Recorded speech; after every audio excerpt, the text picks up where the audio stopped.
more for quorum, but we are going to begin today with a recognition of some of our council members who want to present tributes to our employees and others. So let me begin by recognizing Councilmember Dennis Sine.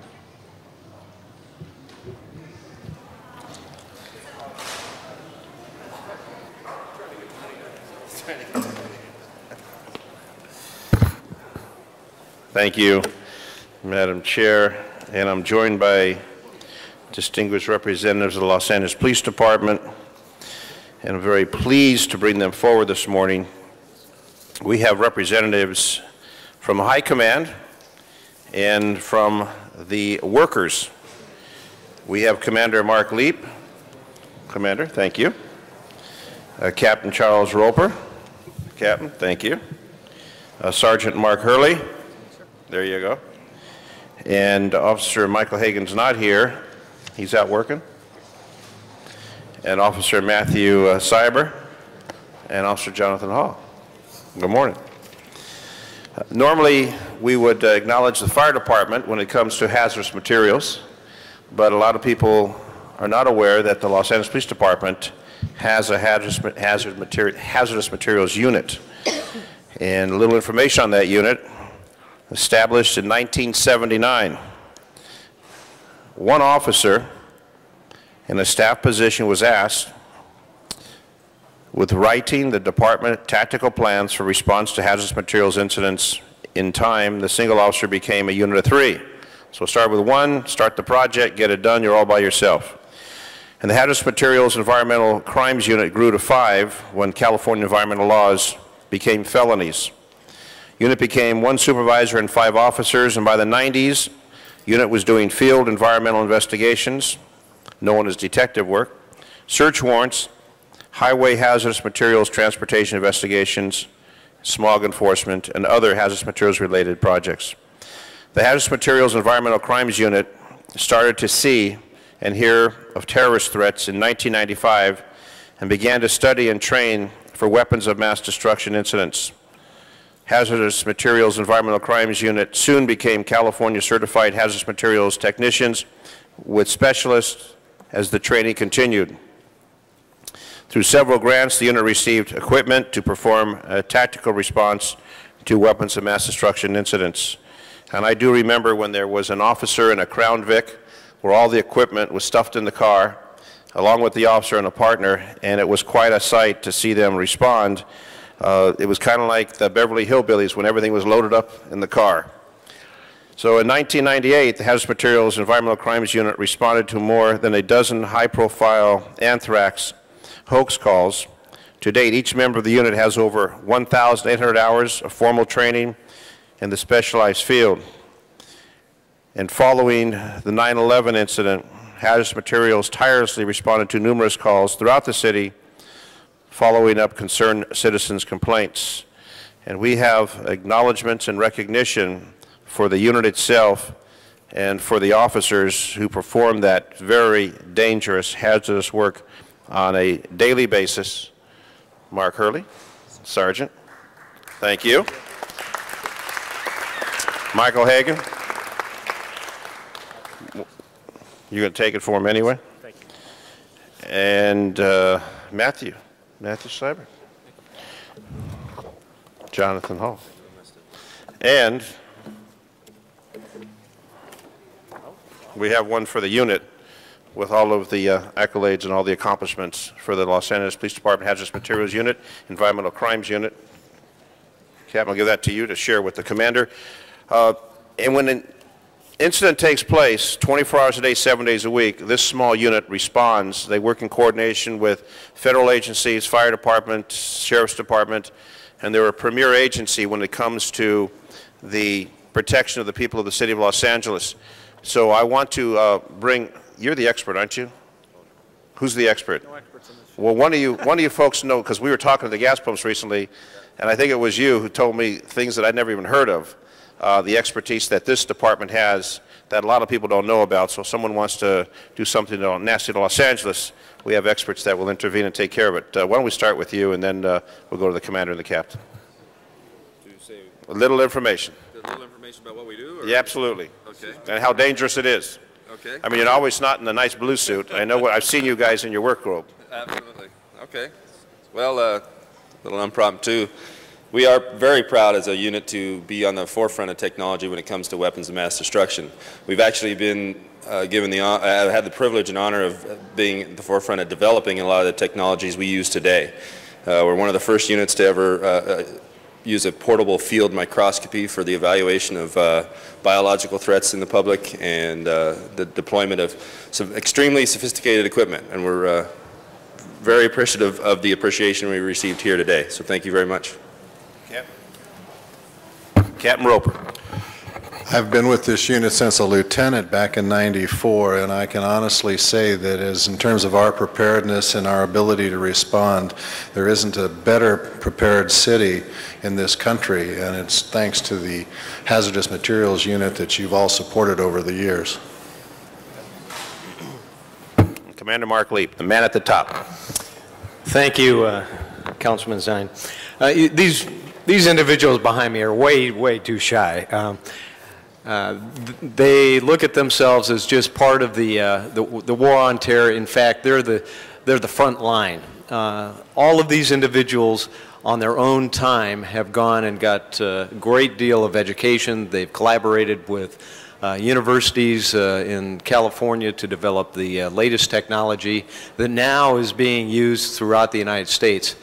But they have a real value added to the city of Los Angeles. They have literally saved the LAPD and the city hundreds of thousands of dollars because they're able to respond to these hazardous materials incidents and able to clear them quickly and return field police officers back to the street and to minimize the disruption to our communities that these hazardous materials incidents produce. So it's with great pleasure that I'm here to receive this award with them, but really the accolades go to them. They are really a valuable member of the LAPD, and I'm very fortunate to be associated with them. So thank you very much. Thank you. So let's hear it for the Los Angeles Police Department Hazardous Materials Unit, the fine representatives protecting the people of LA. Thank you, Madam Chair. Thank you very much, Councilmember Zine, for bringing that unit here and hearing of their work. Madam Clerk, please call the roll. Cardenas, Garcetti, Gruel, Hahn, Labange, Ludlow, Misikowski, Parks, Perry, Reyes, Smith, Ragosa, Weisstein, Padilla, 11 members present and a quorum, Madam President. All right, Council is now officially in session, and let me recognize Council President Alex Padilla. Thank you very much. If I can ask Dr. Kaufman to join me here at the podium. Colleagues, the previous presentation had to do with the Hazardous Materials Unit, and if ever there was a hazardous material within our society, it's called sugar in our blood. This morning's presentation, a very special presentation, honors Dr. Francine Kaufman, one of Los Angeles' own, an endocrinologist at Children's Hospital Los Angeles, where in Mr. Garcetti's district, they just broke ground on a new 280-unit wing to treat children and families from throughout the region.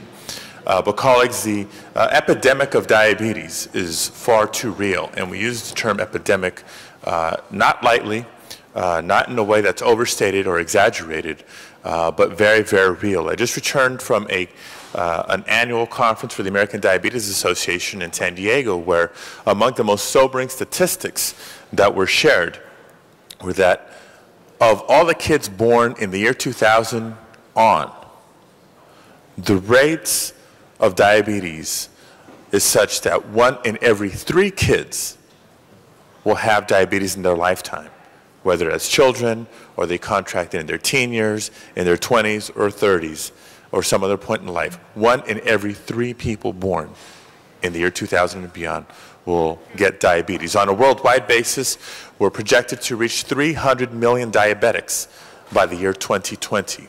That's near future, not long into the future. So clearly, it's a big problem. It's a big health problem, it's a big public safety problem, it's a government and budget problem for us as a society. And I couldn't have imagined a bigger champion in the fight to end diabetes, to find a cure for diabetes, and to allow people who are impacted by diabetes to continue to live a healthier lifestyle than Dr. Francine Kaufman. I mentioned she's at Children's Hospital. She's also a professor at the Keck School of Medicine here at the University of Southern California. She's a past president on a national level of the American Diabetes Association, and in her spare time has written a book called Diabesity, which I believe we're providing for every single one of the council members, where she chronicles not only the evolution of diabetes and what it means for our city and our country today, but the parallel epidemic of obesity in our society and why we need to wake up to the problem and what we can do about the problem. So without further ado, let me just present this certificate of appreciation to Dr. Kaufman and ask her to say a few words. We had a chance to have a informal yet serious roundtable discussion previous to council, and I want to thank Councilmembers Cardenas, Gruhl, Weiss, Smith, and Zine for participating in that discussion along with some other city officials. But without further ado, Dr. Kaufman, thank you for your work. Take it away. Good morning, and I'm honored to be able to share with you some of the story of diabetes and obesity, particularly as it relates to our city of Los Angeles. Alex is quite right in the projections of 1 in 3 children born now and perhaps going into the future for however long will have diabetes sometimes in their life. And that is projected to have a significant impact on people's longevity. And now for the first time, we are talking about this generation of children living less long than their parents as a result of obesity-related diseases, the prime one being diabetes. Diabetes is affecting close to 10% of the American adult population, and just this year we're going to add more than probably 1.5 million more people to the already 18.2 million people in this country who have diabetes. So we will be greater than 20 million people, and most of those people will suffer significant long-term complications to their eyes, to their kidneys, to their nerves, and particularly to their cardiovascular system. And it is anticipated that if you develop diabetes before you are age 30, it will take 15 years off your life and significantly reduce your productive years. So I was honored to meet earlier to discuss some of the issues particularly facing our city and perhaps what we can start doing collectively to reverse this problem. And I want to just illustrate what it's really like for a child who develops diabetes at this point in time. And I see these children every day. We diagnose a new case of childhood diabetes or the adult form of diabetes, what we call type 2 diabetes, in children at Children's Hospital Los Angeles. These children come in already quite sick, and they leave our center having to stick their finger 4 to 6 or more times a day to check their blood sugar. They leave our center needing to take either insulin injections or wear an insulin pump or take oral medications, and to balance in their life every minute of every day their nutrition and their activity. And we send them out from our hospital back into neighborhoods throughout the city of Los Angeles in which it becomes very hard to really do this balancing act because they live in neighborhoods in which it's not easy to afford and have accessibility of appropriate nutrition. They go to schools, and we've made a big inroad in what we've done in LA Unified School District, and we need to continue to do more, but they still don't have optimal food choices inside of school. They don't have enough physical activity, and they live in neighborhoods in which it may not be safe for them to be physically active either after school or on the weekends with their families for a variety of reasons around safety. So they come home and they go to, the TV set as a babysitter. And on that TV set, if they watch enough of it, they're given 20,000 messages on average a year to want to eat fast food and junk food and drink sweetened beverages and to effectively deteriorate their health. So when we talk about this child, and I'm told that it's really this child's responsibility and their family's responsibility to take care of them, we have to think about all the barriers in the way of this family really choosing to have healthy lifestyle options. And I will tell you that they are at every aspect of what they're able to afford, what they can buy in the grocery stores or maybe even get to a grocery store, what they can do in their neighborhoods to stay physically active, what happens in their school, what happens for their parents while they're at work. Can those parents actually live a healthy lifestyle and bring home healthy messages to their family? And I will tell you that none of that is really possible for not only the poor citizens of our city, but for those even beyond that, in the middle class, even in no matter what socioeconomic status you come from. It's hard to work all day, to raise a family, to have those kids all day at school, and to live a healthy lifestyle. And I am just hoping that we can all work together from the academic medical centers to all through academics, through our legislative bodies, through those involved in our community organizations, to really look at what programs can we work on, what messages can we give people, and what eventually barriers can we break down and incentives we can place in their stead to enable our citizens to live a healthy lifestyle. Because if we don't, we're destining these children to be affected by these awful and life-threatening diseases. If we don't, we are looking at more and more of our health care expenditure go to what's now 10% of our population and could easily be 20% or even more of our population and collapse our health care system. And we are looking at a possibility that we won't have an effective workforce, that we won't have the next generation after this one grow up and be even less healthy. So we have to look at, kind of in the context of the lifespan of every one of us, what the opportunities are for each of us in our roles. Mine as an academic physician, yours as hopefully effective legislators for our city, to make the difference for these children now and their families, and to go forward into a future in which we can first stabilize some of these awful statistics and then start to improve them. And we need to do it not just for what's happening today or what's happening even in the next generation, but for all the generations that come after that. And I'm just honored to be here and realize that you are as concerned as the rest of us, and hopefully we can all start taking action together to make a difference for the next generation and generations to follow of the citizens of Los Angeles. And I thank you for your attention.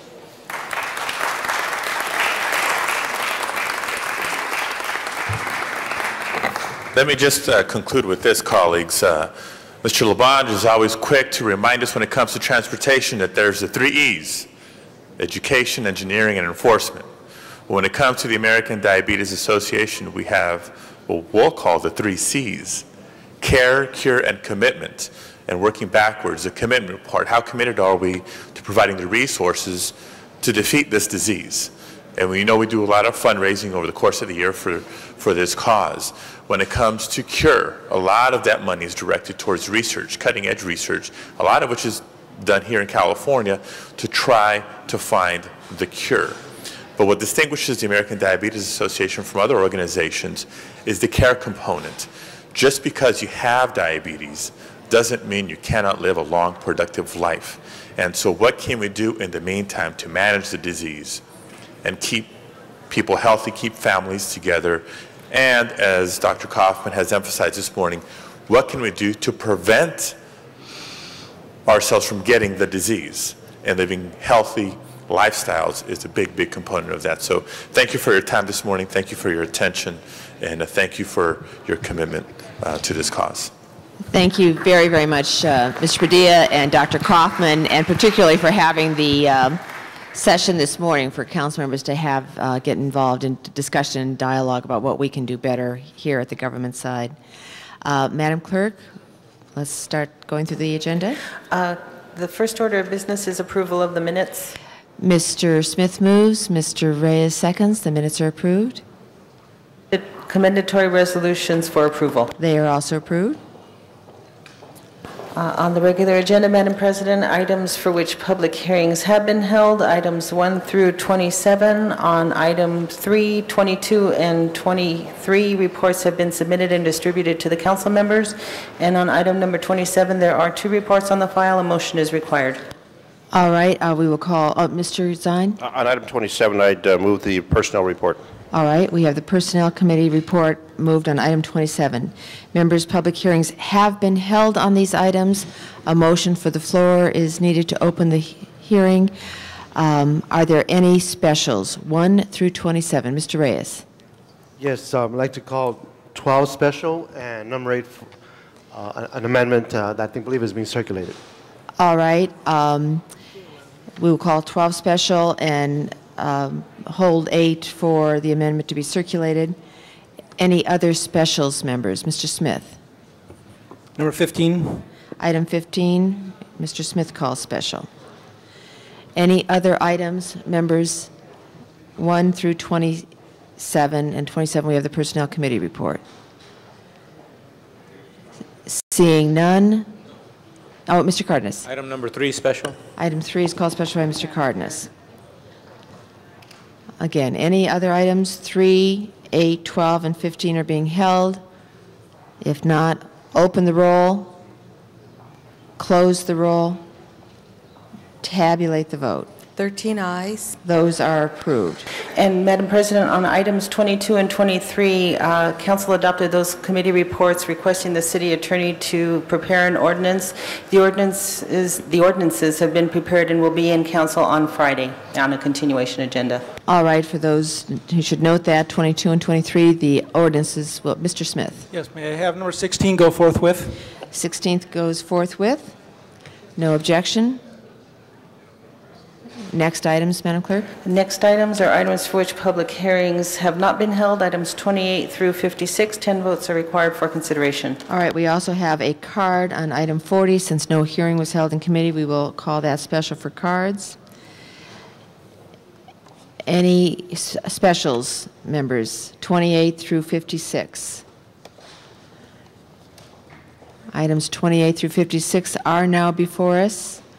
Seeing none called special other than item 40, those matters are ready for vote. Open the roll, close the roll, tabulate the vote. 13 ayes. Those are approved. Councilmember Parks. Madam President, I'd like to request that we reconsider number 68 from yesterday as an ordinance. We didn't have 12 members here, and that we could vote on it today and move it forward. It deals with the funding of the 2 pension plans to make them solvent for the next coming fiscal year. All right, Mr. Parks has made a motion to reconsider item 68 yesterday for purposes of voting with 12 members. Any objection to that? If not, open the vote on reconsideration. Close the vote. Tabulate. 13 ayes. All right, that matter is now before us. And excuse me, Madam President, for council's information, that's Council File 050600 Sub 15, and there's a Budget Finance Committee report and also a resolution. All right, the resolution and I believe ordinance. So with all 3 of those matters now before us. Open the roll, close the roll, tabulate the vote. 13 ayes. 13 ayes, that is approved. We'll send it forthwith on that item. Next item, Madam President, is the closed session number item 57. Do you wish to hold that on the desk? Yes, we'll hold that on the desk until the end of the session. Okay, and also council has public comment on items not on council's agenda. There are no public comment cards that were submitted, so we will conclude the public comment session for cards that not were submitted. Let's go on with the next item. Next item is item number 3, and that was called special by Councilmember Cardenas. Thank you. Mr. Cardenas, item 3. Yes, I'd like to open public comment on item number 3. I believe we have a comment card filled out from the public. Yes, we do. Let me call forward at this time Mr. Angel Calvo.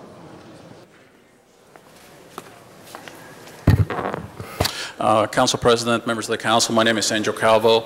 I'm with Engineers and Architects Association. We represent the IT employees at Los Angeles World Airports, and I'm here in opposition to the council approving this contract today. I have had numerous employees that we represent at the Department of Airports contact us and basically talk to us about improprieties with these contracts. The work of city employees are being farmed out to consultants under this contract. This contract never went through the RFP process. It never went through any kind of oversight. One of the issues that makes us wonder what's going on with this contract is for an invoice to be looked at by the Airport Commission, it has to be for over $100,000. Yet all the billing on this contract always seems to be for under $100,000. Multiple invoices coming in days apart for supposedly the work of the same person. One invoice for $99,000 for a clerk typist, another invoice for $28,000 for a consultant. A couple of days later, another invoice for $60,000. And a pattern keeps being repeated where it seems like there's an attempt to keep the Airport Commission from realizing what's going on. In addition to that, under this contract, some of the work is being subcontracted out to a company called Interactive Communications. The latest information that we were able to dig up was that one of the consultants that's actually working for the airport department is one of the owners of this company, a clear contract conflict of interest. He's been assigned to be the project manager on it. And there are so many issues involved in these contracts, I just don't see how this council in all good conscience could approve it. Thank you. Thank you. Any other speakers on this item? If not, council members wishing to be heard on this item? Seeing none. Mr. Cardenas? Yes. Could we have the representatives from LAWA come forward, please?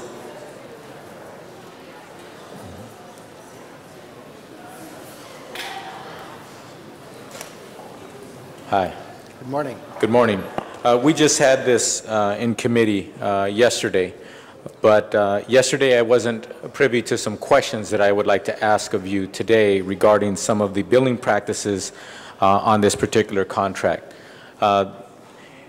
What is the case as far as the $100,000 threshold, and if there's any flags, if it seems like there's an accumulative amount above that, and does the LAWA board get to look at it because of an accumulative amount if there's a series of billings that are recent?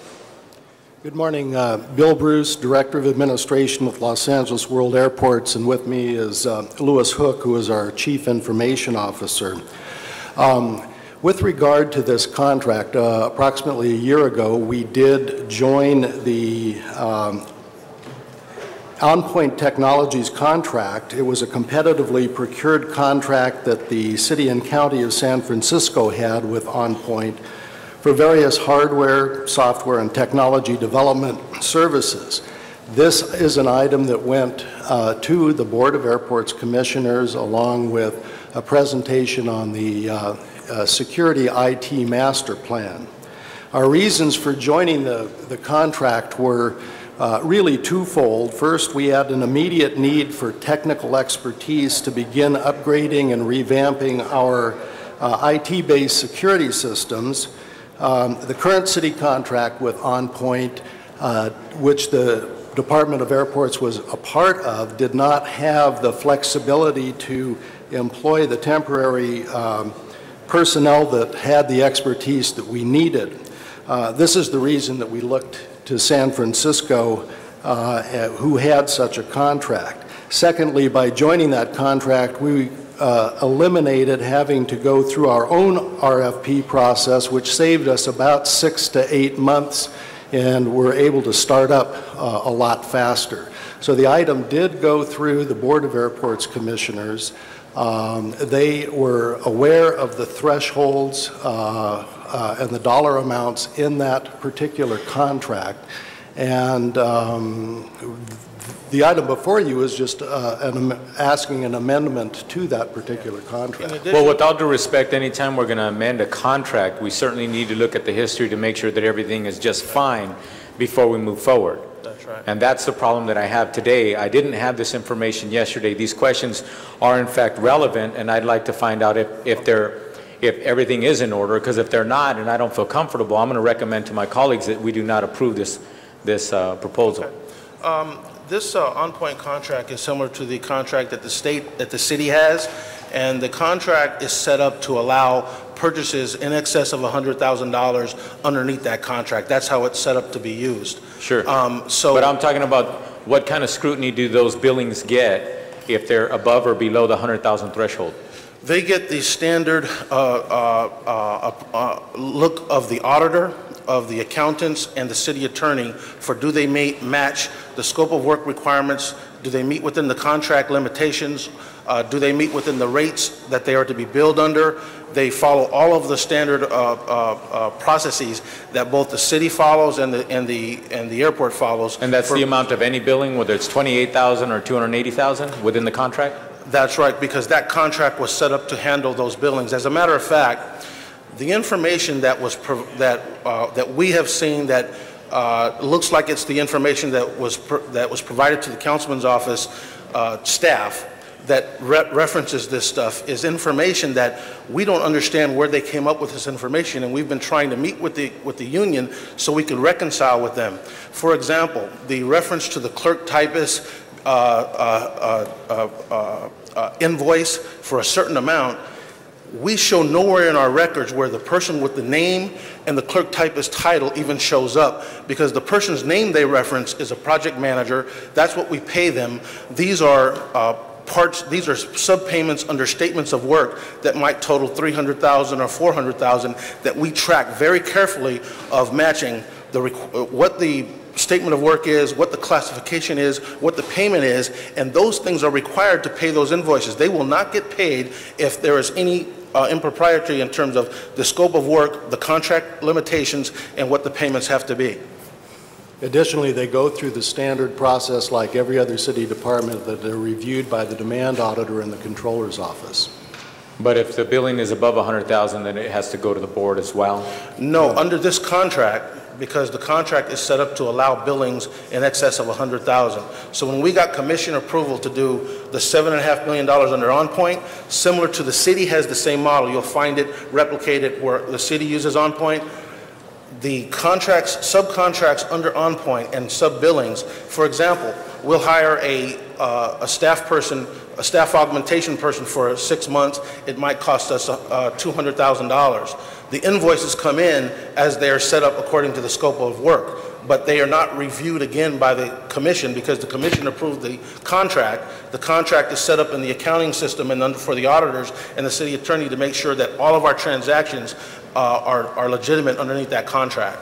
So a billing of $101,000 gets the same scrutiny and process requirement as a billing of $50,000? Yes, that's right. This contract. So their position of all these limitations of $100,000, they apply if we were doing what's called an authorization for expenditure, and it was an independent expenditure. These are all billings underneath the OnPoint contract, which is exactly set up to handle these kinds of situations. Okay. Are you aware of any relationship between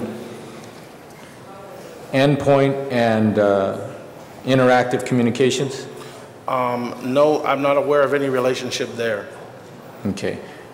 There's apparently a person who's working and was part of the developing the RFP. Tell me what David Bazar's interaction was with that, developing that RFP. The RFP for? Or the contract. Or the contract. I don't believe, David Bazar is one of our program managers that we hire he's a subcontractor to. So he's not an employee of LAWA, he's a subcontractor. He's a subcontractor too, and he works under OnPoint, and he was not involved Was he involved in the voice response system work? In the voice response system work, he was one of the program managers who, of that particular project, he wasn't involved in the RFP process at all. He actually was a bidder in that process that we decided not to select him. He was a bidder who actually won the bid, and we decided not to use him in the bid because of potential conflict of interest issues. So because he's involved in the program management, he may have been privy to some information, so we decided not to award him that contract. So the company that he's involved with or connected to, you've identified the potential of a conflict of interest, and therefore his bid, whatever bid he was involved with, on the other end, he was not awarded. That's right. Okay, so the actual contract that we're talking about today doesn't have that potential conflict of interest now? No, it doesn't. We're handling it in a separate way, and we try to manage these issues as effectively as we can. Again, if the union would work with us to raise their issues so that we can address them, we can share. Please. Sorry. Go ahead. We can share with them and try to address their issues and make sure that we're all on the same page with the same information. Because we're not sure where the union is pulling their information from, we see, at least in some cases, it's inaccurate, and if we have a chance to meet with them and go over that, we can understand their issues and make sure we're all on the same page.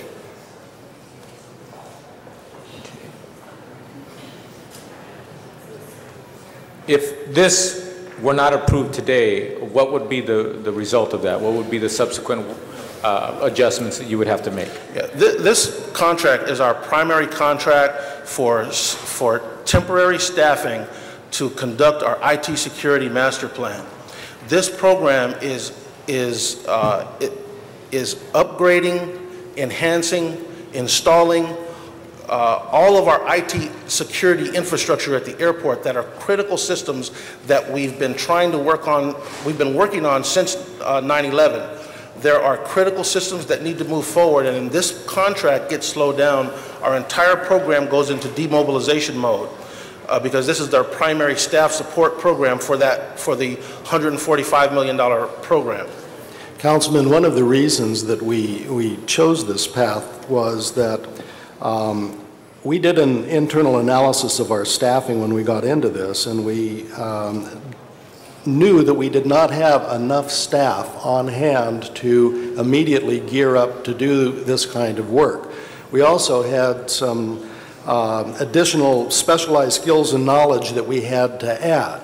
So the approach that we took was really both a short-term and a long-term approach. The short term, we wanted to bring on consultants that would help jumpstart the program and be able to work with our people and do that skills and knowledge transfer. And in the long term, over the next 2 budget cycles, we had planned to increase our civil service IT-related classifications in the department by about between 80 and 100 positions. So the idea here was that as the staff build up with the staff capacity, the work that the consultants would be doing would be brought in-house, and the consultants would then be decreased over time. And in this way, we were able to keep the accelerated pace of the critical security projects, and then still, over time, build our staff and build our capability to handle these new operations. Okay. Mr. President, if you would allow, please, for the person who filled out the public comment card to speak just for a few more seconds to clarify something. Thank you, Mr. President. A couple of quick points. Number one, the department is claiming that this is a critical issue that they have to move forward on right away. This is an extension of a contract that expires in, I believe, 2006. If the council was to vote this down today, there is absolutely no effect on what the department is doing on this security system. All this is an extension to a contract that's going to expire in 2006. They could continue to keep on doing the same work that they're doing. They could continue to keep on hiring all the consultants that they want, and this would not affect. The only thing that would happen is they would not be able to extend the contract. That's number one. Number two, the comment has been made that there was no conflict of interest with this consultant. Our understanding, based on what we've been showed, based on what's on a web page for a company called Interactive Communications, is that Interactive Communications, who's a subcontractor under the Endpoint contract, and who was awarded, I understand, the contract for the VSR system, the voice recognition system, that a gentleman by the name of David Bazar, that's a contractor, it's been identified here as a project manager for LAWA, is one of the owners of that company. That is a clear conflict of interest. Okay. Thank you. Thank you, sir. Can I address the first question? Please. The first issue? In fact, the gentleman refers that we're only extending the time. We're actually not extending the time of this contract. We're extending the dollar amount because the first contract was $7.5 million and it is fully expended. We are only increasing the dollar amount so we can continue the work. Right now, that is the fact. If we read the board item and what we're trying to do, we're not extending the time of the contract. We're only increasing the amount so that we can continue the work. And this is an example of where when we don't have a chance to talk with these folks in advance, where we can make sure we're all on the same page, where we're really just working from different information. And the fact is, this board report is to increase the amount, not extend the time. Now, when was that original amount expired? The amount? The amount, as he says, doesn't expire until 2006. No, that's the time. But I'm talking the amount of money.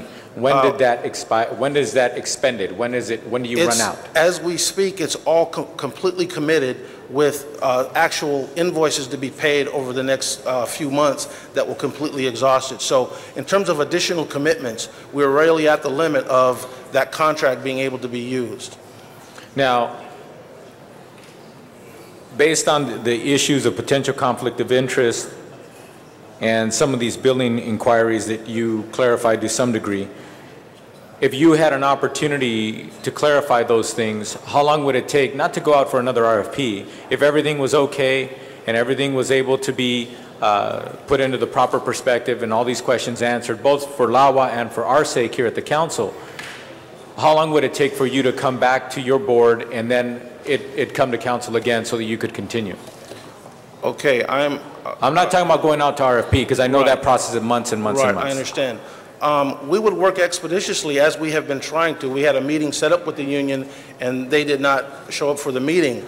So we're trying to work expeditiously to resolve these issues. We think the normal process of the auditors and those things should be allowed to work here. And if there are any issues that are unclear, that they'll be cleared up through that, and we'll have and move with those processes that are set up to handle that.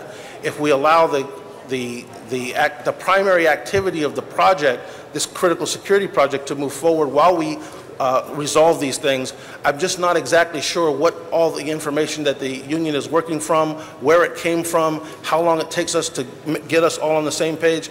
I don't have a clear answer for that. We will work expeditiously to get it done. Unfortunately, we have a deadline here of the council to either approve this or not approve it. And the problem that I have is most of the information that I was given is information that, for lack of a better word, is interpreted. This isn't like these numbers of these invoices aren't copies of invoices internal. These are just information gathered and then put on a piece of paper. Right. So that's one of the problems that I have. So do we have any more council members asking any questions? We do. Okay. Thank you. I'll continue May I ask you later. to press your button again, Mr. Cardenas? Ms. Miskowski. Thank you, Mr. President. Members, this was a Rule 245 to take an item that had been an extension of an existing contract at LAWA.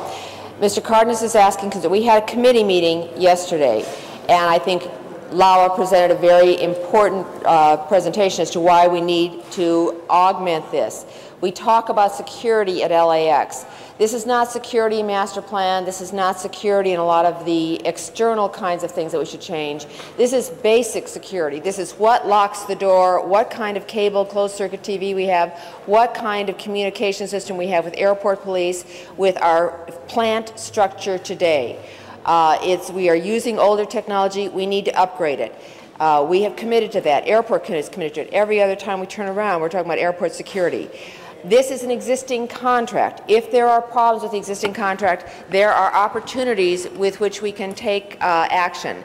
My suggestion is we affirm the action of what the Commerce and Energy Committee did yesterday, allow this contract to go forward and proceed, allow the amendment to the contract to proceed, but ask Mr. Cardenas and the Commerce Committee to come back in next week or 2 weeks after having asked for the meeting to take place. You've heard that our Engineering and Architect Association are raising questions, raising concerns. You've heard LAWA say it seems not to make sense. The names they're mentioning and the cases that they're providing don't gel. They have offered to meet with EAA. There is nothing, while an existing contract is going on, that doesn't allow the City Council to look, to raise questions, to bring in whomever we need. If we think we need further auditors, if we think we need other attention, we can. But we right now are speculating. This is the last day to act. I would not want to send this back and have the Airport Commission do something again. It's time, it's money, it's effort. The contract exists. Let's go forward with approving this as Commerce Committee indicated yesterday. But ask the Commerce Committee. In fact, we asked in committee yesterday. We said there should be monthly or quarterly updates about what's going on with this system, what's going on with this contract at the airport, so it's not a one-time judgment on it. We need to know, as the Airport Commission and the airport staff need to know, that we're paying the bills. And members, the important thing about this contract is this is a contract to help us build the system, grow the system, and hire people to help us internalize and take over this contract. This is not going to be an outside relationship forever with a major company. It's going to be training our people, putting the system in, upgrading our people, who then train everyone else. So we are going to internalize this. One of the elements of this amendment is to hire a lot of people, to bring them in to train our own people so that we can then accelerate training. You're going to see contract numbers and individuals go down and city employees go up in this field with a better, tighter system. Members, we can't forget, we saw a few months ago reports at the airport about the security doors, or do they latch, or do we know, or does the alarm go off, or are people looking at it? That's the system we're talking about. That's the system overall we need to upgrade. Airport Commission has gone on that course.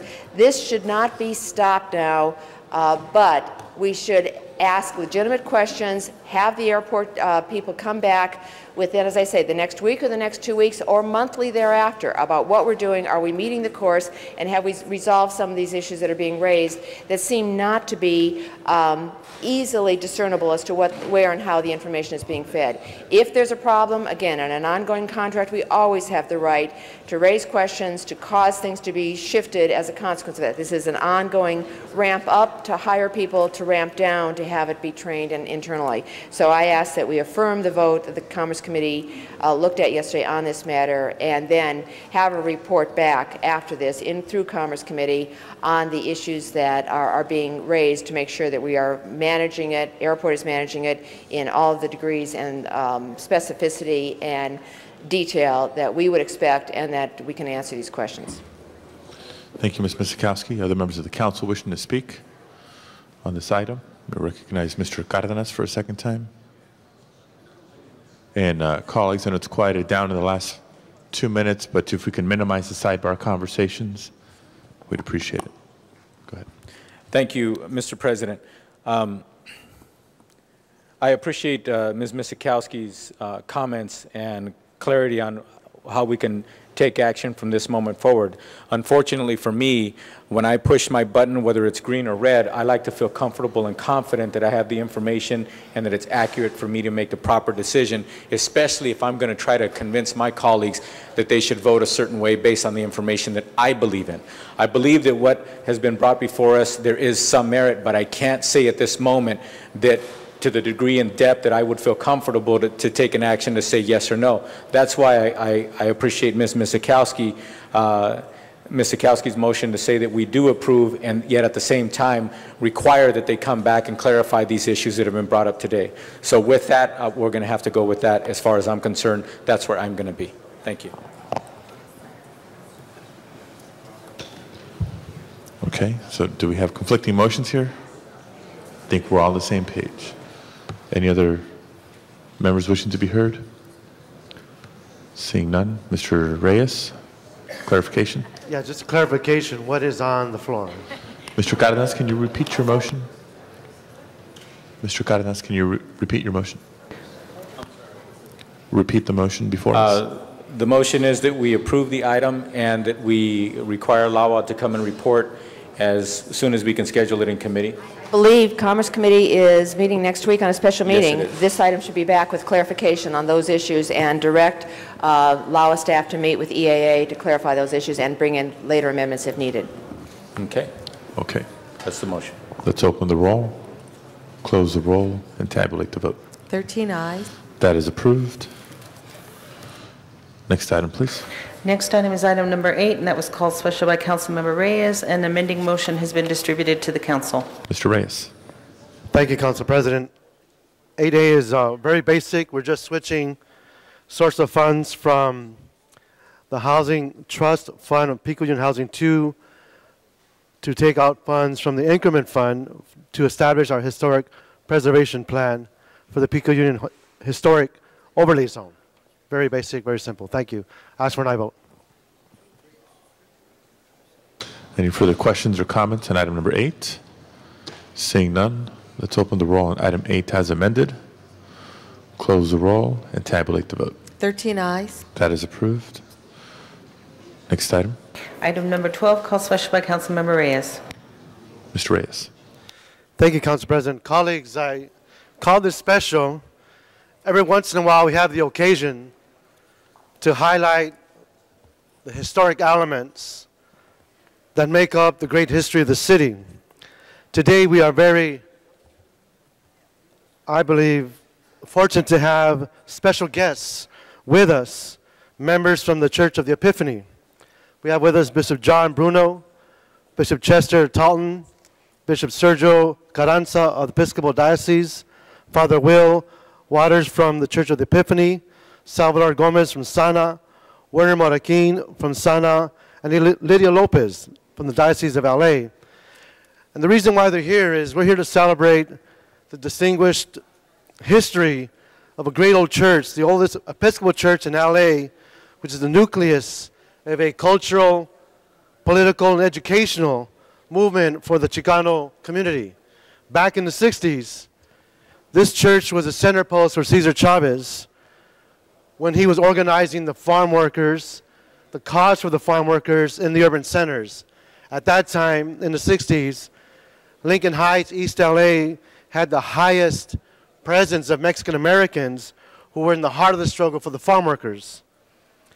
The Episcopal Church took it upon themselves to use their grand facility as their center. Cesar Chavez had this facility as their outpost, where organizing took place, where many of grand speeches, motivating strategies that brought forth change for a community that was essentially being discriminated against, given the practices of the farming industry, given the conditions of the educational environment of our youth. At that time, the blowouts were occurring. Again, the Epiphany Church was a central point there. We had folks like Rodolfo Corky Gonzalez, who was a leader in the movement. We had folks like Bert Corona, who was also a labor movement activist. We had folks like Sal Castro from Lincoln High School, who organized the students. Unfortunately, today, like then, we have conditions that plague our students.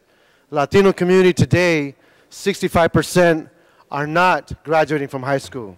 Today we have high levels of poverty. Today we have overcrowded conditions. So I felt it was important not to only recognize this building for its architecture and for its beauty, physical beauty, its aesthetics, but for the strength it brought to a community, for its role it had in mobilizing a whole city, its role in anchoring down a location that brought forth change. Back then, I was 10 years old, going to this facility, enjoying the folklorical lessons, enjoying the foods, enjoying the excitement, enjoying the sense of pride of being a Chicano. Today, it still is a center point. We have a thrift store there. We have a congregation that's coming together. And more importantly, we have a diocese that still treasures its history, its people. But more importantly, it has provided a role in trying to organize a community that still is in great need. So I want to thank our guests. I wanted to speak a little to this great facility, this great church. For many folks in the community, they walk by it and see it as, well, there's that old church again with the nice glass-stained windows, not realizing the significance and history of this great building. So I asked for an aye vote, and I want to take time to echo some of the significance of this great facility and to celebrate the great accomplishments and to thank the Church of the Epiphany for all of their contributions, their sacrifices on behalf of the Chicano community and the Chicano movement, not only in the 60s, but today. Thank you so much. Thank you, Mr. Reyes. Other members of the council wishing to speak on item 12? Seeing none, let's open the roll, close the roll, and tabulate the vote. 13 ayes. Mr. Reyes? I believe I do want to make sure I stress that we move to amend the findings submitted in this report. I want to make sure I put that on the record. And I believe we might have had speaker cards. We have with us Bishop Bruno. Do you want to reopen public comment on that? Please. Okay. Well, how about some post-council action thank yous? Okay, And we'll add the cards I to just the want file to as thank well. all of you, especially for your sensitivity and not only recognizing the historical primacy of this building in the area for its Arthur Benton and Coxhead architecture, but more important for the fact that it's a place that civil rights was worked on in this community, a place where Cesar Chavez had many meetings, where La Raza was started, where the Chicano movement had its strength coming from there, and a place where we've touched the community with our hearts. This is important enough that Bishop Talton, Bishop Carranza, and Father Waters are here with me today, because we need to say yay and amen to the fact that there are places that are recognized for doing the work that we're all called to do. I thank the City Council for their presence and for their hard work. There's many of you I know around this place, and when we work in cooperation with the City Council, we can make all things happen. I got to tell you, it's great to have a call from whether it's Ed or Parks or Han or Garcetti and have them say to me, we need to get this done in the community and we'll pitch in and try to help. So I would invite the rest of you to please do that. Okay? Thank you very much. Yes, just to let you know that the Church of the Epiphany still is an active part of our community, still wanting to find ways, as the councilman said, to improve the lot of our children, improve our housing, improve the quality of life in Lincoln Heights. And again, we rest on the shoulders of very, very great men and women. And a part of that is development of leadership. And many of the young men and women who were around Epiphany during those days have gone on to be illustrious members of our community and other parts of the state as well. And we continue to try to do that with a new generation of immigrants from various parts of Mexico and Central America. And so it's an ongoing part of history. And what we feel so important about this designation, it allows us to teach the new people who are in our neighborhoods about the history, so that that history not only has life for those who lived it, but has life in the hearts and souls and the moral imagination of the people who live in Lincoln Heights today. So we thank you very much for this recognition.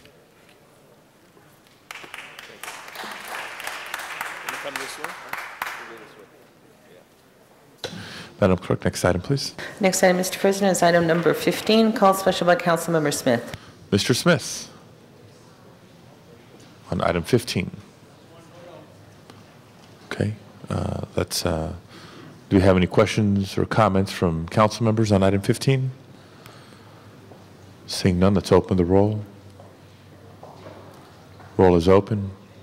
Close the roll and tabulate the vote. 12 ayes, 1 no. Okay, that is approved. Next item, please.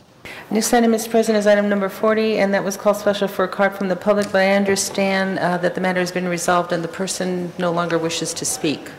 Okay, thank you, David Marriott, for being here. Council members, questions or comments on item 40? Seeing none, let's open the roll, close the roll, and tabulate the vote. 13 ayes. That is approved. Next item, please. Do you wish to clear the desk before, oh, excuse me, there is a special one on the desk. That was submitted by Councilmember Misakowski, seconded by Councilmember Padilla, and the city attorney will speak to the findings. Mr. City Attorney. Thank you, Mr. President. I'll recite the facts as presented to me by the maker of the motion for the Council's consideration of the adequacy of the findings. This morning, the city became aware of an SEIU demonstration in the Los Angeles airport area today at noon. Immediate action is required to direct DOT staff to provide necessary traffic control measures. Council must first make findings pursuant to Government Code Section 54954.2 before considering the substantive motion. Okay, members wishing to speak on the findings? Seeing none, let's open the roll on the findings, close the roll, and tabulate the vote. 13 ayes. Special one now before us. On the motion itself, Ms. Misikowski. Thank you, Mr. President. Members, as we know, there is some activity going on today in honor of June 15th relative to historical incidents involving janitors and protests, and I think we want to be supportive of that. We've learned this morning that a rather significant demonstration is going to go on Imperial Highway, actually from Imperial and Sepulveda Aviation into and onto affecting the cities of El Segundo and potentially Redondo Beach. All of that is worthwhile, is valid, but there was not a police permit that was sought to try to have as many people as there and potentially be in the street on Imperial Highway, a secondary highway, high volume, high speed, high traffic, mostly trucks and cargoes from LAX. It was prudent in discussions with both the labor group as well as Mr. Ludlow and the police department to take this action today, so I'm bringing it in. The one item that may be in contention is the issue of attempting to seek compensation for it, because that would have been a normal item had there been a police parade permit requested. There was not, but I think this is the prudent course. We'll work through with the city attorney on the compensation part of it as the motion asks for, so I ask for an aye vote. Other members wishing to speak on this item? Seeing none, Madam Clerk, please open the roll on Special 1, close the roll, and tabulate the vote. 13 ayes. That is approved. Forthwith, please. And I know we still have some housekeeping to do. We do have one card. I would also like to make a motion to reconsider item 11. Okay. Let's open the roll on reconsideration. Item 11 is a planning matter in Mr. Weiss's district. I had a discussion with him. There were two cards. I'd like to ask for reconsideration for the limited purpose of having a very limited public hearing. I think we have two speakers. This is a matter right on the border of the 11th district and the 5th district, previously in the 11th district, but I think per the request we've had from the constituents and the Hillside Federation to have reconsideration for a limited public hearing. Okay, let's open the roll on reconsideration, close the roll, and tabulate the vote. 13 ayes. Okay, any objection to reopening the public hearing on this item? Seeing none, I do have more than two cards that have been submitted, so let me read the names, and those of you who want to come forward, please identify yourself. I do have a card from Barbara Dorman, from Jenna Abuzaid, from Douglas Karstens, Steve Twining, and Mark Armbruster. Distinguished members of the panel, thank you so much for hearing our request today. Bel Air Presbyterian Church owns two pieces of property on the north side and the south side of Mulholland Drive. Jack Weiss covers one area and Cindy covers another area. The church is required to notice the people. There's one thing that I learned from Cindy Misikowski from all of my years on the Brentwood Community Council and the Mulholland Design Review Board is that process is important. And that's what she taught us. So I went through all the papers and I looked at due process of notice, of the map that's required and the number of people that are contacted. The Bel Air Presbyterian Church failed their due diligence in contacting the people. I'll be more than glad to give this paper to Cindy. They own the property on the south side and they own the property on the north side. They have to go 500 feet all the way around and make their notice. They only made their 500 feet from the south side property, which means they only needed to contact about 19 people. 3 of those people are themselves. The list is right here. The blue dots on this diagram indicate who they contacted. But the property that they want to develop is on the north side. It's this large area here. And if you go to 500 feet from that entire area, you'll see that at least 70 residents within 500 feet were never contacted. They never sent a public hearing notice. They never were told that a 40-foot building that's glass is going to go above their backyard. No limits were set on this CUP. No limits were indicated that are necessary. We find it unacceptable to allow a development of 30,000 square feet in a residential neighborhood, that the impact of traffic, cumulative use on Mulholland Drive, and hours use limits were never addressed. We request you to reverse this appeal and grant us an EIR for this substantial property in a residential neighborhood. Thank you very much. Thank you. Next speaker, please.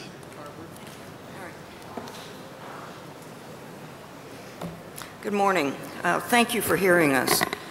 Actually, on behalf of the Billers Skycrest Property Owners Association and our entire neighborhood, we came down here today with our attorney, who has since left, thinking that the case was not going to be heard. We appreciate that you're willing to at least listen to us. Yes. Can you hear me? Okay. All right. That's better. Thank you. Thank you.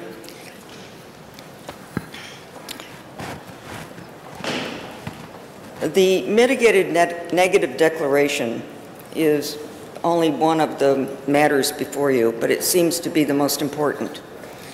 We contend that it's inadequate because it's based on incorrect data, and that is a fundamental flaw. The MND was submitted to the city in the year 2002. The approval of the project, conditional use permit, was granted in the year 2002. In the ensuing 2 years, the project changed substantially. And as it's constituted today, it is considerably different than the information that was submitted to the city. Several matters that have not been mentioned in the proposed findings that were submitted to you are the fact that there were actually, at one time, within the last 2 years, 3 projects pending with regard to the church property. They had a project application for a school on the south side of Mulholland. They just withdrew it within a few weeks ago. They had a project pending on the north side. They had a situation with a traffic problem that requires a traffic study. An EIR would have required them to do a traffic study. They didn't want to do that. An EIR would have also required them to disclose the actual number of parking spaces that they own and have under deed of covenant, which varies from hearing to hearing. We've heard 400, we've heard 500, we've heard 1,100 at one hearing. Today, the papers that are submitted to you say 750. We have actually counted the spaces that they have. It's 350. Their current CUP requires them to have 500. And under this new program, even though they're adding additional square footage, they're not adding any additional parking.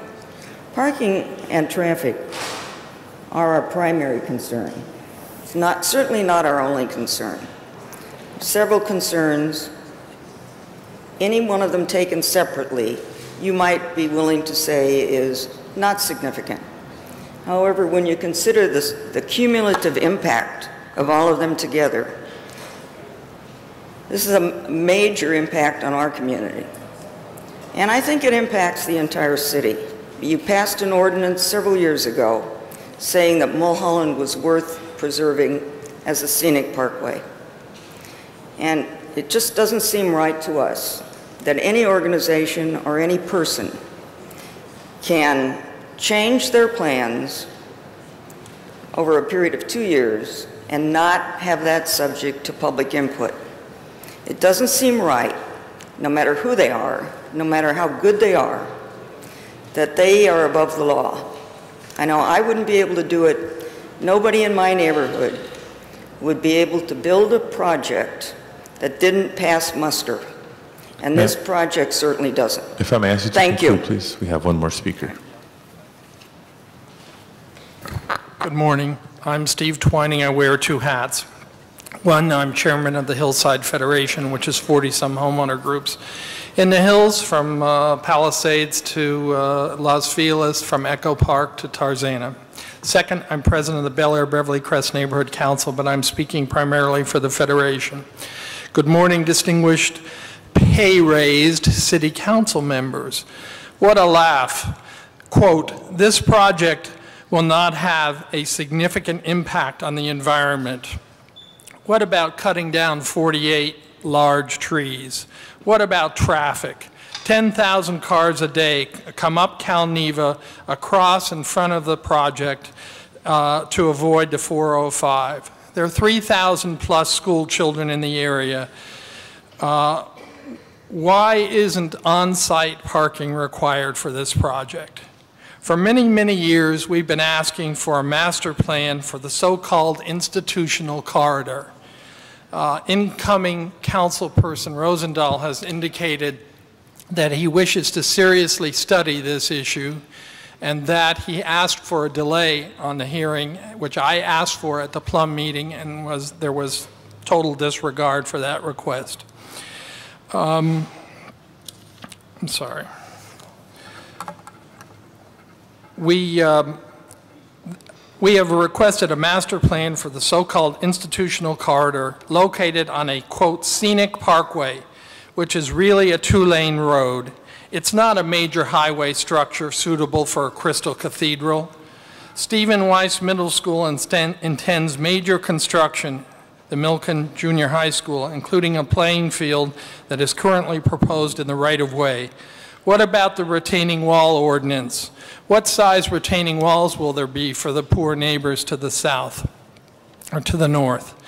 Traffic for the first time was a major issue in the recent mayoral campaign. And Janice, I have to tell you that it's one of the reasons your brother, excuse me, that was a Freudian slip, your brother was not re-elected. Why, for whatever reason, whatever reason at all, why wasn't an EIR required on this project?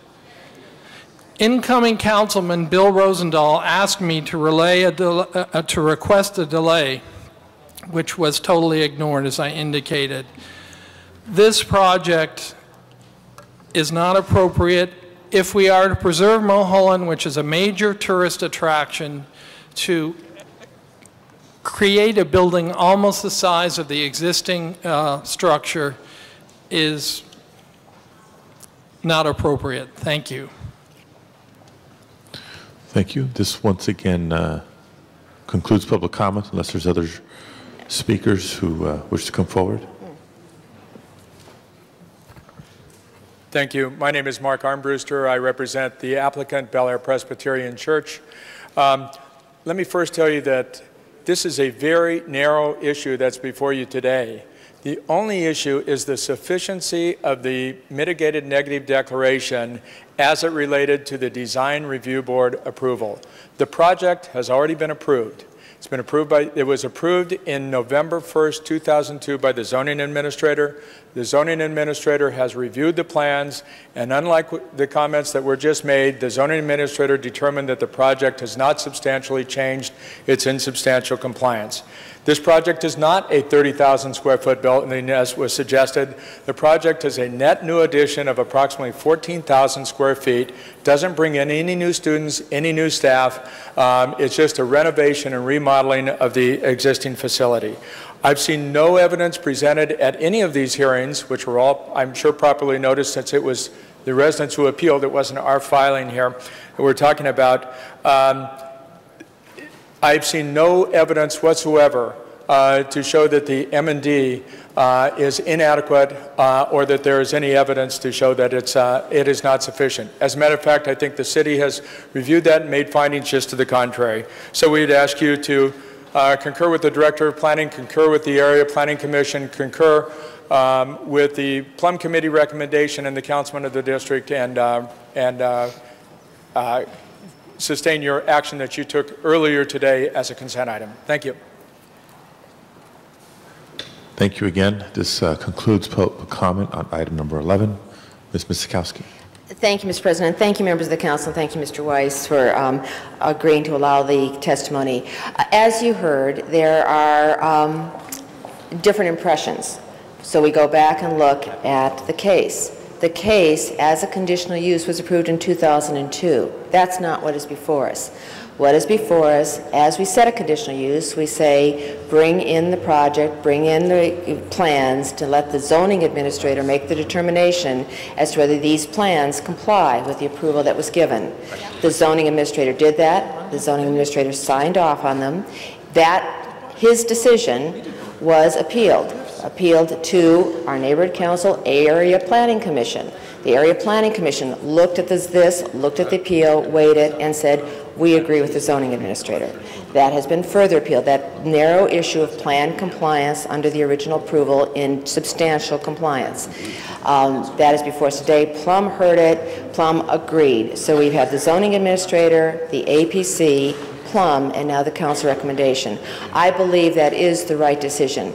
Members, you heard things about Mulholland. Absolutely, Mulholland is a scenic parkway. Part of it is dirt and meant to stay dirt, but part of it is also an institutional corridor. And in that area in Mulholland, when we adopted the scenic corridor, when we adopted the specific plan, we said there is an institutional corridor here that always will have to remain in balance. We've all heard in our districts problems with schools, problems with churches, and we try to manage that as best we can, weighing and balancing all sides. Relative to a master plan, I had to call when part of these elements were in my district.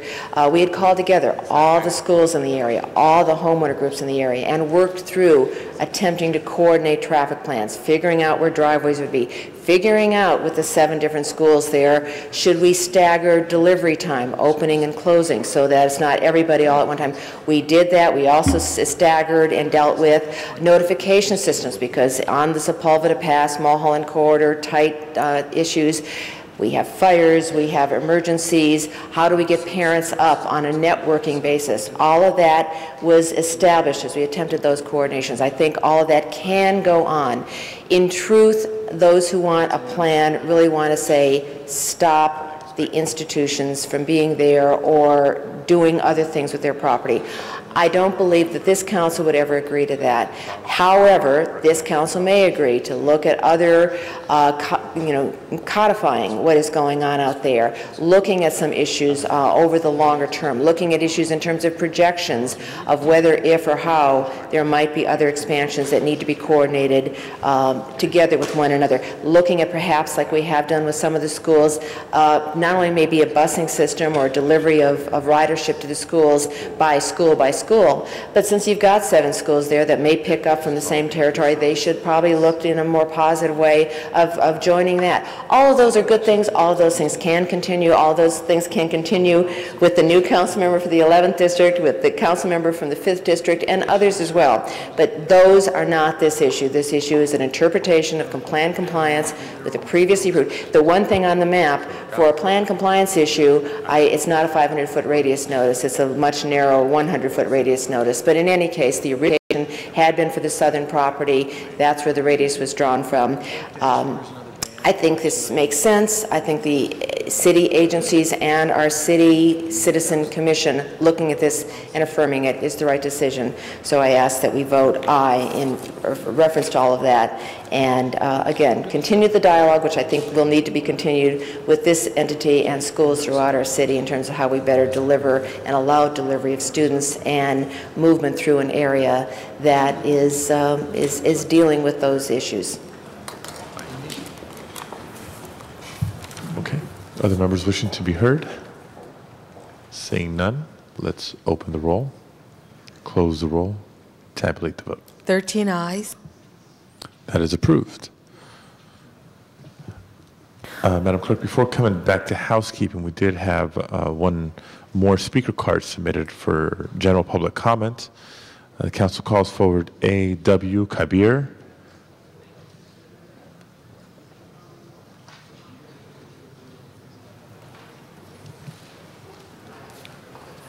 Thank you, President Padilla. Even though the public comments are over, I thank you very much for giving me a few seconds. Jan Perry, may I have your attention for a moment, please? There are some copies that I have circulated, and I hope the gentleman has passed those copies out. And the city provides funding for the city-funded shelters. And unfortunately, I hate to report this to you guys, but Mr. Parks, Bernard Parks, may I have your attention, sir? Thank you. There is some terrorism that is taking place within some of the shelters in relationship to the funds that go to support the security guards. The handicapped are being blocked in. This is the Los Angeles Fire Code here. This fire code, section 57.3311, prohibits blocking of aisles and other areas that are continuously going on. We sent a letter to Senator Barbara Boxer. We also sent a letter to Feinstein as well, and we talked to the people at the ACLU. When I leave here, I have a couple of meetings with people from the national media, because this is a very important issue here in relationship to just handicap abuse, also to terrorism. I think everybody knows what terrorism is, and when you can use city funds to support security guards in a shelter that will terrorize individuals who begin to blow the whistle on an issue, that reaches a point to where something's wrong with that. So I just thought I'd come down and let the city know about it. When we move forward, no one can say that they were aware or familiar with that. President Padilla, I thank you very kindly for your time, sir. Thank you. Thank you very much. And Mr. Cardenas? Yes, I appreciate the public comment, and it's very important to our process. Yet at the same time, I'd like to remind the public and the people viewing that on every single one of our desks, we have these monitors, and whoever's speaking at that podium, we have their picture here live, and we also have, gosh darn it, what do they call it when they put the subtitle? The text. Thank you. We have the text printed for us as to exactly what the person is saying as well. So I just want to remind you that when we're looking at our desk, sometimes we're actually looking at you, the person speaking, on our monitor. Thank you very much. Madam Clerk, next item, please. Council has motions for posting and referral. Motion shall be posted and referred. There is an excuse on the desk. Councilmember Smith's request to be excused Friday, August 5th for city business and motions required. Mr. Reyes moves. Mr. Smith is excused. And that clears the desk for closed session. Okay. Before going into closed session, colleagues, I know Mr. LaBonge requested to be absent on Friday, June 24th. We already have 5 members excused to be absent. Appreciate any of those 5 working with Mr. LaBonge to accommodate that new request. If that's not possible, then we'll have to recess that meeting on the 24th for lack of a quorum. But at this point in time, that's the situation. All the other dates, we have at least 10 or 11 members scheduled to be here. Your attendance and your promptness is very much appreciated, so we can keep handling the business of the city. Anything else before going into closed session? If there's nothing further, then in conformance with California law, the council will now adjourn into closed session. Sergeants, please clear the chambers.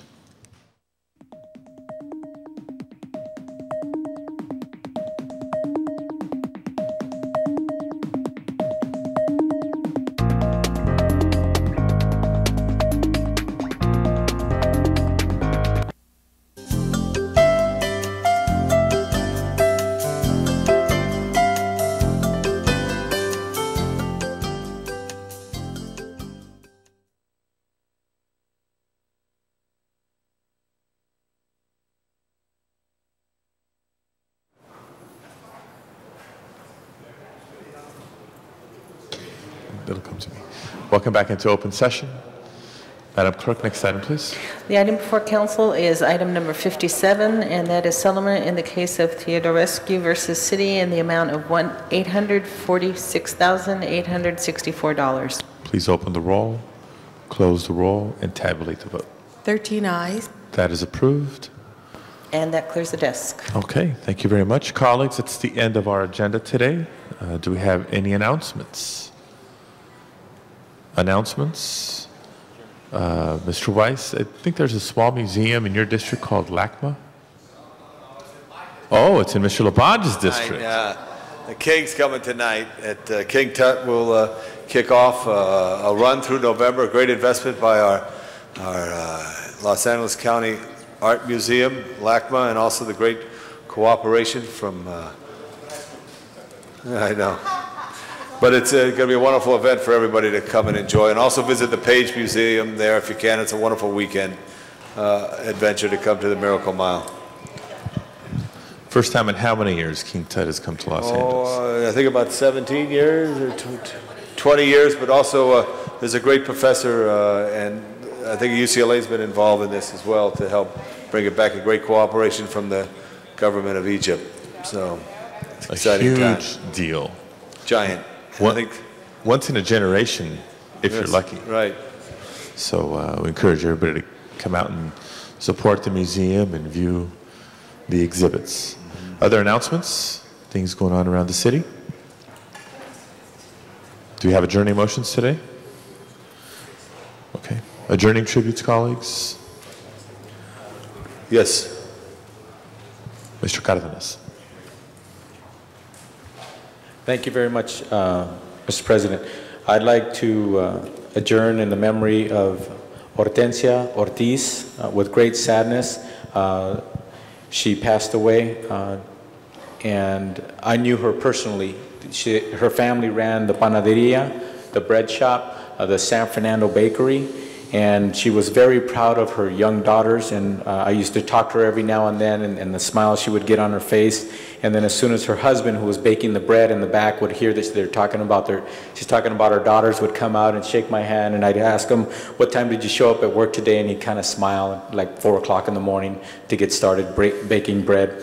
They ran a family shop, and she was born in Ojinaga, Chihuahua, Mexico, on January 5th, 1928, and she was a 39-year resident of the city of San Fernando, and her husband and her family ran and owned the Panaderia San Fernando. She leaves behind her spouse, Lorenzo Ortiz, her daughters, Patricia Bonilla, Marta Ortiz, Laura Hidalgo, and grandchildren, Daniel, Peter, David, Ruthie, Ethan, Melissa, and Annie, and their 3 sisters and brothers. The funeral services were held on Saturday, June 11th at the San Fernando Mission Cemetery. And also, I think it's only appropriate that I note that whenever the community wanted some free bread for a fundraiser or what have you, they never said no. They literally just pulled the bread off the racks and just gave it to them. And they had a little tiny shop, and I used to ask them, don't you think it's time to get a new oven back there or something? Because the stuff was old. And they just loved the place, they loved their little business, and they loved the community, and she's going to be sorely missed. Mr. Labange. Yes, members, ask we adjourn in memory of Maria Louisa Hamilton, who's 82 years old, was living in a rest home on Franklin Avenue near Beechwood, and would make a daily walk down to Tang's Donuts on Franklin near Canyon Drive.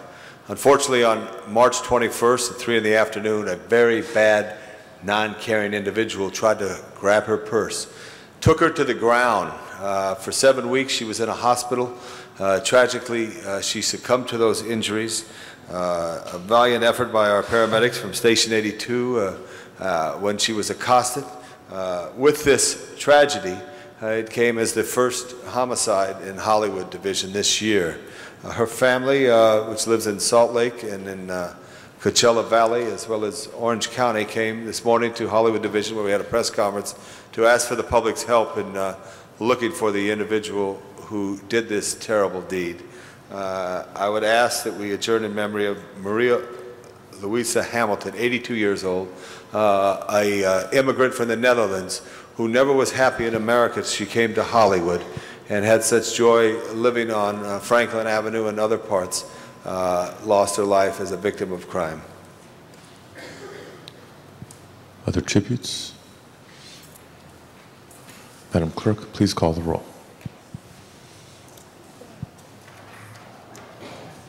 Thank you all very much. This meeting is adjourned.